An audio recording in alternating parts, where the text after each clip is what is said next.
Ankleshwar SA motors માર્ગ પર છેલ્લા 60 વર્ષથી ઝૂંપડા બાંધી રહેતા 10થી વધુ પરિવારને ગત 8મી જાન્યુઆરીના રોજ મોન્ટી તિવારી નામના ઈસમે તેના 2 મિત્રો સાથે સ્કોર્પિયો ગાડીમાં આવી યુપીવાડી કરતા દરવાજો અને રોડ કંપની બનાવતી હોય ઝૂંપડા હટાવી દો, નહીં તો આ કોઈની સગી નહીં થાય તેવી રિવોલ્વર બતાવી ધમકી આપી જાતિ વિષયક અપમાન કરતા મોન્ટી તિવારી સામે ગતરોજ પીડિત પરિવારો બી ડિવિઝન પોલીસનું શરણું લઈ લેખિતમાં ફરિયાદ આપી હતી, જે મુદ્દે હવે આમ આદમી પાર્ટી પણ મેદાનમાં આવી હતી અને પીડિત પરિવારની મુલાકાત લઈ તેઓ સાથે અંકલેશ્વર બી ડિવિઝન પોલીસ મથકે પહોંચી રજૂઆત કરી હતી।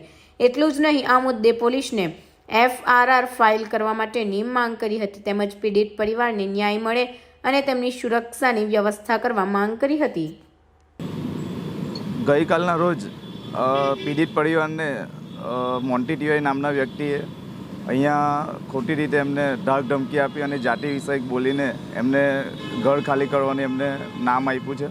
હવે આ લોકો વર્ષોથી 60 વર્ષથી છેલ્લા વર્ષથી રહી છે અને એમના નિવેદન પ્રમાણે આજે અમે ફરિયાદ કરવા અહીંયા આવ્યા છે અને આવા તમારા મીડિયા માધ્યમથી અમને જણાવવા માંગીએ છીએ કે આવા અસામાજિક તત્વો અંકલેશ્વર શહેર હોય, GIDC હોય, તાલુકામાં હોય કે એવા લોકો કોઈથી ગભરાવાની જરૂર નહીં।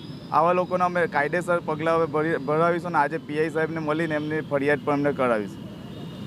मैं मीराबेन राजूभाई वसावा बोलूँ छूँ।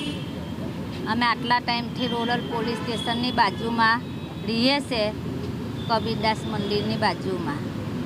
તો આવી રીતને મોન્ટી તિવારી અમને જગા ખાલી કરવાનું કહી ગયો કે આટલા દિવસમાં જગા ખાલી નહીં થાય તો પછી આ કોઈની હગી થાય નહીં, એને આ રિવોલ્વર પછી જોઈ લીજો, તમે ખાલી કરવું હોય તો કરી દેજો।